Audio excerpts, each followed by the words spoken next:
My name is Laura. I am a 27-year-old woman who recently separated from my spouse Larry and had to navigate life as a freshly divorced person.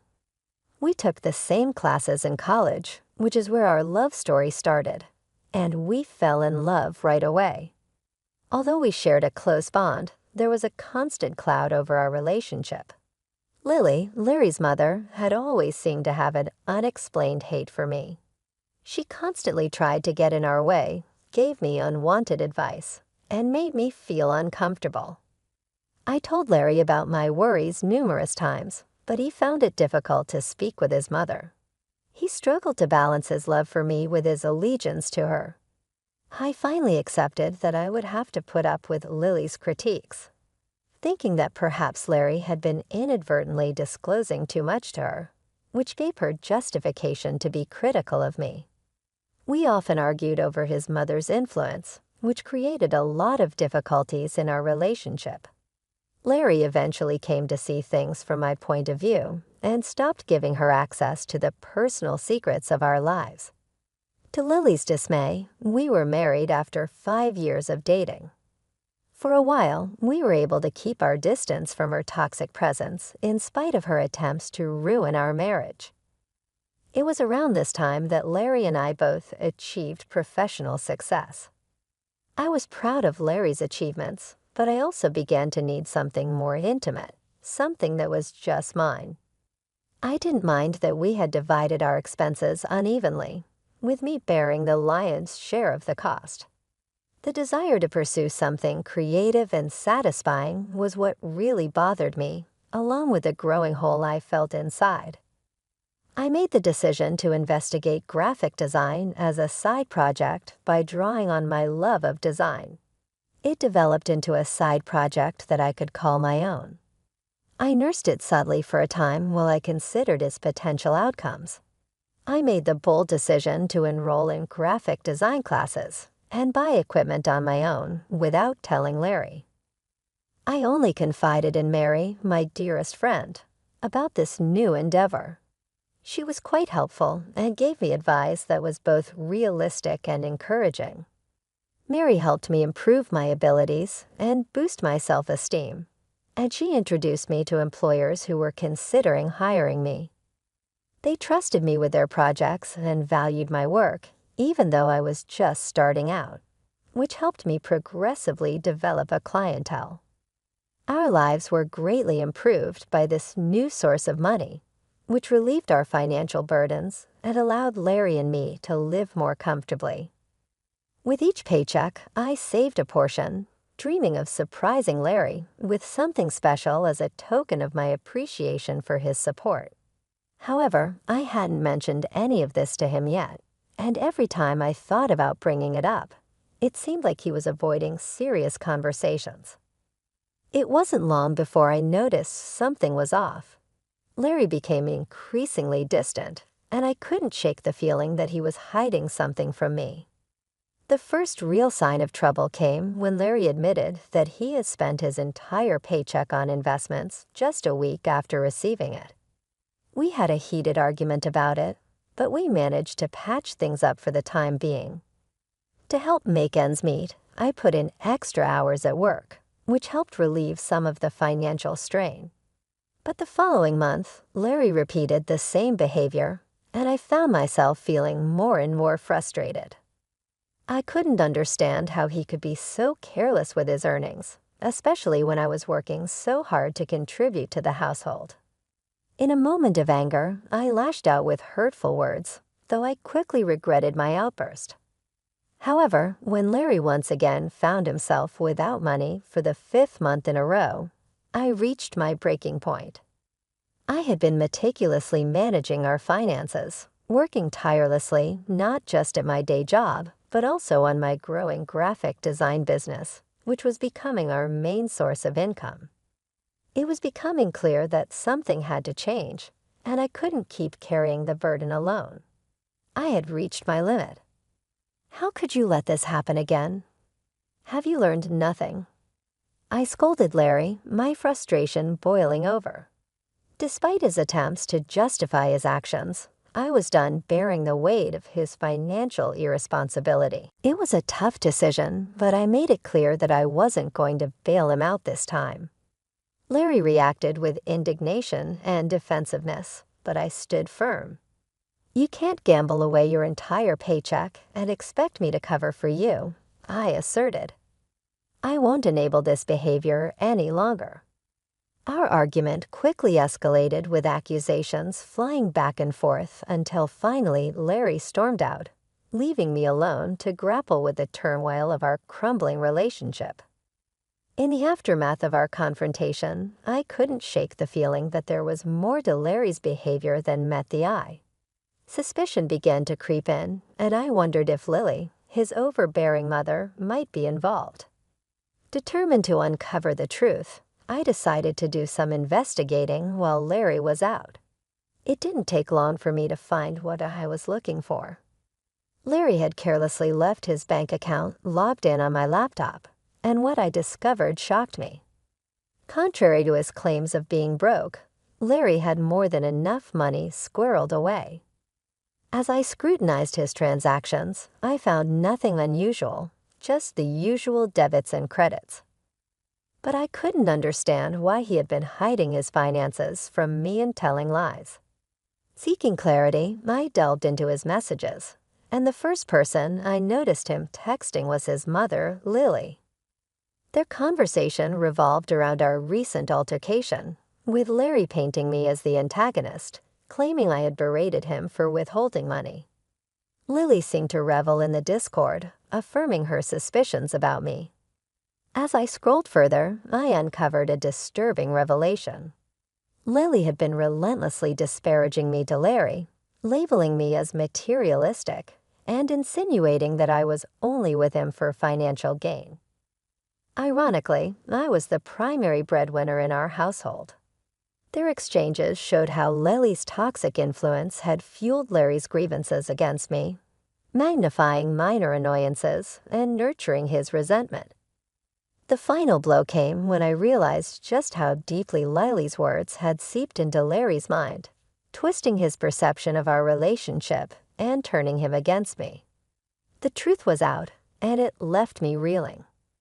When I discovered their scheme to cut me off financially, it felt like the ground had been ripped out from under me. Initially hesitant, Larry gradually gave in to Lily's manipulations, slowly yielding to her demands. He unknowingly provided her with more ammunition by sharing moments where I had expressed my frustrations, further fueling her animosity toward me. This betrayal was devastating, leaving me overwhelmed with hurt and confusion. Unsure of my next steps, I turned to my best friend Mary, seeking solace in her comforting presence.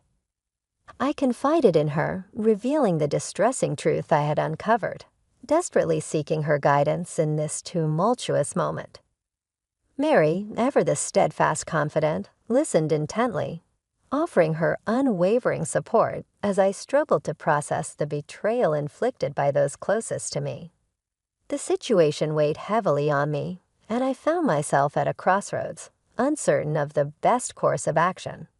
It seemed glaringly obvious to cut off Larry's support, wait for him to hit rock bottom, and then file for divorce. But Mary questioned the morality of such a plan, suggesting that it might be too harsh. Her concern prompted me to reconsider my approach, and she advised me to sleep on it and revisit the issue the next day. Exhausted both physically and emotionally, I welcomed the respite that sleep promised.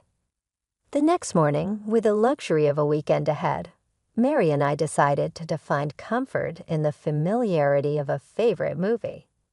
We drifted off to sleep in each other's company, the tranquility of the day offering a temporary sense of peace, a brief reprieve from the turmoil brewing within me. We indulged in simple pleasures, immersing ourselves in movies, enjoying culinary delights, and savoring each other's company. Despite the nagging thoughts of the previous day's revelations, I made a conscious effort to set them aside, prioritizing the much-needed break from the stress and heartache I had been experiencing. However, our peaceful reprieve was short-lived. A call from Lily shattered the calm. Reluctantly, I answered, only to be met with accusations and hostility. Her unwarranted attacks only served to heighten the tension, but with Mary's encouragement, I managed to maintain my composure amidst Lily's vitriol. Then, amidst the hostility, an unexpected proposal emerged. A 40/60th split of everything between Larry and me. It was a proposition that dripped with skepticism, clearly a test of my commitment to the marriage.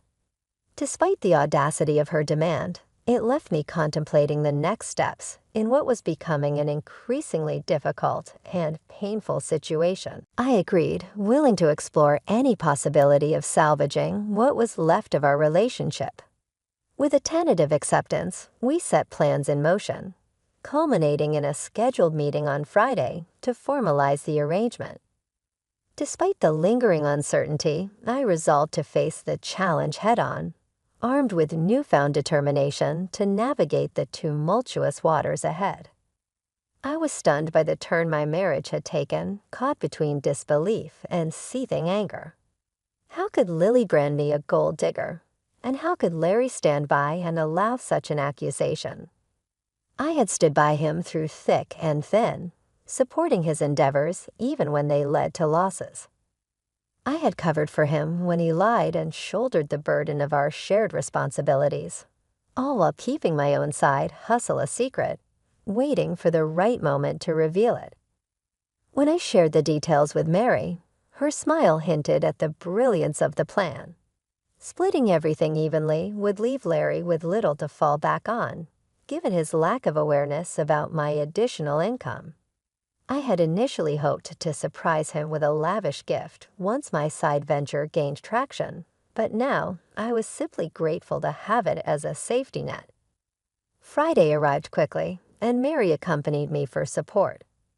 When we arrived home, we found Lily, Larry, and a lawyer already there, finalizing the contract.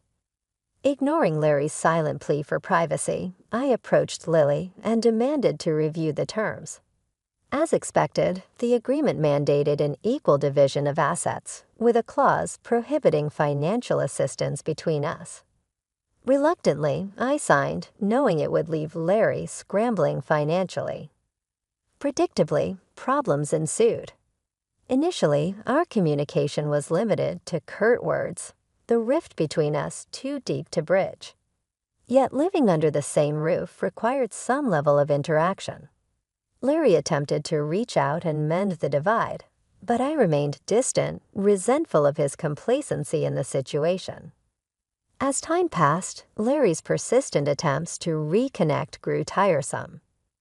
The weight of our fractured relationship hung heavily over us, and I found it increasingly difficult to maintain my resolve.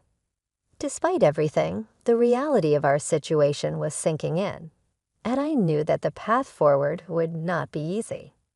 "I just need to know where your loyalty lies, Laura," Larry implored. "Despite all the issues caused by your mother, you still choose to side with her. Is this truly what you believe is best for us? Please, Larry, don't speak ill of my mother like that. And what wealth are you so concerned about?" "I don't understand," I countered, feeling both confused and hurt. "I'm simply trying to make things right between us. Can we not lash out at each other? There will be no reconciliation until that contract is null and void," Larry replied defensively. "It's only been 3 weeks since we signed it, and I've seen no evidence to suggest you're not here for the money. If you're struggling financially, just let me know. I'm willing to help." I offered, trying to bridge the gap between us. I said, "Wouldn't that be a breach of the contract? I won't risk violating it." "Why are you making this so difficult? Can't we just be civil?" I added. I could see Larry wrestling with conflicting influences, his mother's and his own. The Larry I married wouldn't have succumbed to such manipulation. I focused on paying off our major debts, leaving Larry to manage on his own.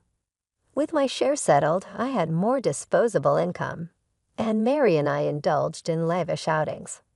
While Larry always had an excuse for his financial constraints, my graphic design sidekick was thriving, and I began to seriously consider quitting my day job. Meanwhile, Larry struggled. His portion of the pantry was often bare. While a part of me felt sympathy for him, I couldn't ignore the choices he had made that led us here. I reminded myself that Larry had brought this situation upon himself, but that didn't make the unfolding events any easier to handle. Lily's unexpected visit, however, threw me off balance. She stormed into my home, her face a mask of anger. Before I could even greet her, she accused me of stealing from Larry. The words hit me like a slap in the face. Not only was I confused, but I was also immediately on the defensive. How could she possibly think I was stealing from my own husband? "What are you talking about?" I demanded, trying to keep my voice steady. "You're accusing me of seeking revenge on Larry because I don't like the contract he made. That's absurd. Your son has been struggling all month, but it's not because I've been stealing his money to fund my outings. He has no money to steal, and you know it. And let's not forget who actually coerced us into signing that contract in the first place. You forced it upon us, and now your son is paying the price." Lily's eyes narrowed, and I could see her temper flaring. "Liar," she shouted. "I'm calling the police right now." "Go ahead," I replied, meeting her gaze head-on. "I haven't taken a single cent from your son. You won't find anything because there's nothing to find." "Then how do you have so much money?" she demanded, not backing down. "Your job doesn't pay that much more than Larry's, and he's told me you've cut back your hours. So where's all this money coming from?" I took a deep breath, deciding that now was the time to lay it all out. "I have another business on the side," I began. "A graphic design venture that I've been working on for a while now. I was planning to surprise Larry with it to show him what I'd accomplished, but thanks to your constant meddling, that plan went down the drain. I was even going to use the money to buy you a car as a gesture of goodwill to show you that I'm not the person you think I am." Lily looked taken aback, but she wasn't ready to relent just yet. "How much do you make from this side business?" she asked, her voice laced with suspicion. "More than you'd expect," I answered. "I've worked hard to build something successful, something I'm proud of. All this time, I wasn't lying or trying to deceive anyone. I was simply trying to do something good, something positive. And now, thanks to your interference, everything I've worked for has been jeopardized. If you care so much about your son, maybe you should be the one supporting him instead of tearing down everything I've built." With that, I took a deep breath and reached into my bag, pulling out a set of divorce papers that I had been holding onto for this moment. The sight of them seemed to take Lily by surprise, but I was beyond caring about her reaction. I turned to Larry, who had been standing silently by, his expression a mix of guilt and resignation. "I didn't want it to come to this, Larry," I said, my voice softening as I addressed him. "I tried to make things work, even after everything that's happened. But I can't keep doing this. I can't keep living under the shadow of your mother's influence, and I can't keep pretending that everything is okay when it's not. I've worked hard to build a life for myself, and I deserve to be with someone who supports that, not someone who lets their mother tear us apart." Larry looked down, unable to meet my eyes. Lily opened her mouth to say something, but I cut her off before she could start. "This isn't just about money," I continued. "It's about respect, trust, and the foundation of a relationship that should have been built on mutual support. I've done everything I can to support you, Larry, even when things were tough. But I need to take care of myself now. I need to protect what I've built." With those words, I handed the divorce papers to Larry. The silence that followed was heavy, filled with the weight of everything that had led us to this point. Lily looked at the papers, then at Larry, her face a mask of disbelief. I knew it wasn't going to be easy, and the road ahead would be filled with challenges. But I also knew that I couldn't keep sacrificing my own happiness and well-being for the sake of a relationship that was no longer healthy. As I turned to leave, I felt a sense of finality, but also a sense of relief. I had taken the steps I needed to protect myself, and now it was time to move forward. Whatever the future held, I was ready to face it on my own terms. I had filed for divorce right after we signed the contract, quietly holding on to the papers until the right moment to reveal them. When I finally handed them to Larry, the shock on his face was unmistakable, but I felt no sympathy. I had given him every chance to make things right, and he had chosen his path. I expected Lily to be pleased, given how hard she had pushed for this separation. Instead, her expression shifted to one of fury as she realized the full consequences this would have for her son. I calmly informed them that I would be moving out. In the last weeks, I had made up my mind, and there was no going back. I agreed to continue splitting the remaining loan payments, but that was the extent of my commitment. Larry, clearly desperate, tried to plead with me, hoping to change my mind. But I remained resolute. I reminded him that this was the outcome of his choices and actions, and that we had both reached a point of no return. In the months that followed, I began to feel a sense of liberation from the toxic relationship that had been weighing me down for so long. Lily, as expected, tried to contest the divorce, likely hoping to salvage something from the situation. However, with our assets already legally separated, there was little for Larry to gain from the proceedings. In fact, he ended up losing more than he ever imagined. Unable to keep up with the mortgage payments on the house, he was forced to sell it and move back in with his mother. As for me, my life took a turn for the better. My graphic design business began to flourish far beyond what I had initially envisioned. I started landing lucrative opportunities with big brands, and my client base expanded rapidly. It was a blissful and rewarding period for me, one that filled me with a sense of accomplishment and relief. I finally felt like I was in control of my life, free from the negativity and constant stress that had overshadowed my marriage. Every day, I felt grateful that I had something to fall back on. My side business, which had started as a small venture, had grown into a successful and profitable enterprise. This financial independence spared me from the fate Larry had to endure and allowed me to move forward without the burden of our past weighing me down. Larry's situation was quite different. With the household and his financial stability shattered, he struggled to adjust. Moving back in with his mother was a blow to his pride, and I could only hope that this experience would serve as a lesson for him in the future. Perhaps he would learn the importance of responsibility, trust, and the consequences of allowing others to manipulate his decisions. But those lessons were no longer my concern. I was focused on building my own future now. I embraced the opportunities that lay ahead, excited about what was to come.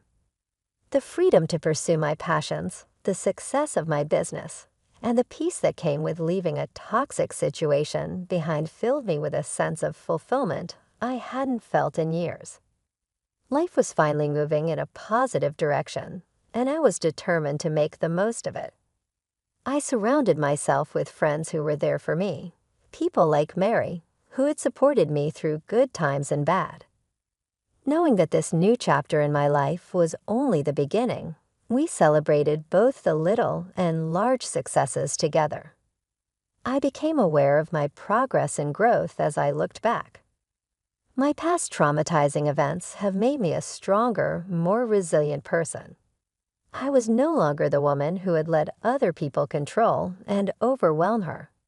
I was a different person today, someone who valued independence, someone who knew her worth, and someone who was confident enough to face the world. I was prepared to welcome the bright future with open arms. I was free to follow my aspirations and live my life as I saw fit, free from the mistakes and betrayals of the past. And that was the most satisfying aspect of the entire trip, above anything else.